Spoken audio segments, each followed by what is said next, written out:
Narito na ang PTV Balita ngayon. Patuloy ang rescue operation sa mga tauhan ng Philippine Coast Guard sa mga residenteng natrap sa matinding pagbaha sa Pangasinan. Sa barangay Angatael, Urbis Tondo, agad ipinatupad ang forced evacuation. Gumamit na ng rubber boat ang Coast Guard upang mailika sa mga apektadong residente.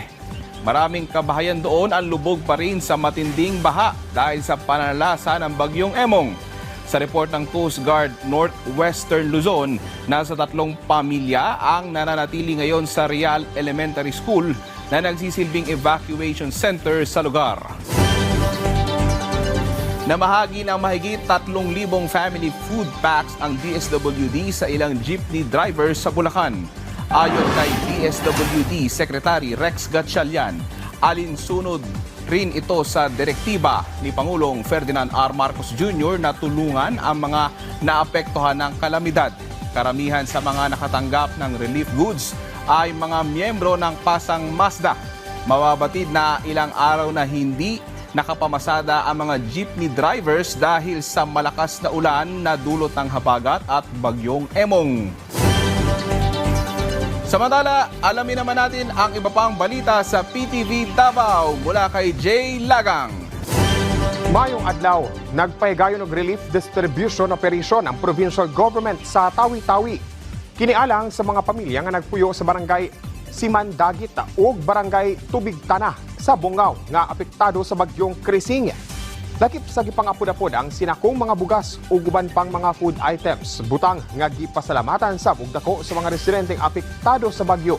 Ang paghatag sa relief goods gipangunahan sa local official sa Tawi-Tawi inubanan sa mga personahe sa Provincial Disaster Risk Reduction and Management Office kon PDRRMO.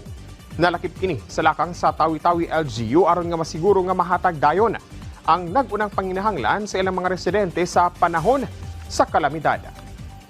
Moabot sa 7,000 ka pack sa ready-to-eat food kun RTEF ang niabot niya itong Hulyo 24 ning tuiga ug ana-ana karon sa Regional Warehouse sa Department of Social Welfare and Development kun DSWD Field Office Caraga. Unod sa RTEF ang kumpleto ug halal certified nga pagkaon nga dili na kinahanglan pang lutuon. Matag box dunay unod nga mga sustansyadong mga food items nga gilangkuban sa 3 ka pack sa champurado, 2 ka pack sa chicken arroz caldo, 1 ka sachet sa complementary food, 5 ka delata sa tuna paella, tig 1 can sa chicken pastil o chicken giniling ug 2 ka pack sa high protein bars.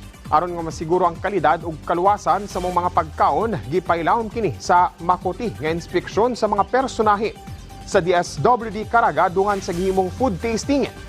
Nalakip pa mong food items sa prepositioned relief goods nga andam na nga ipanghatag dayon sa mga maapektuhan sa mahitabong kalamidad. Subay na sab sa direktiba ni Pangulong Ferdinand R. Marcos Jr. O mokato ang mga nagunang balita din sa PTV Davao. Ako si Jay Lagang. Mayong adlaw. Daghang salamat, Jay Lagang. At yan po ang mga balita sa oras na ito. Para sa iba pang updates, i-follow at i-like kami sa aming social media platform sa @PTVPH. Ako po si Daniel Manalastas para sa Pambansang TV sa Bagong Pilipinas.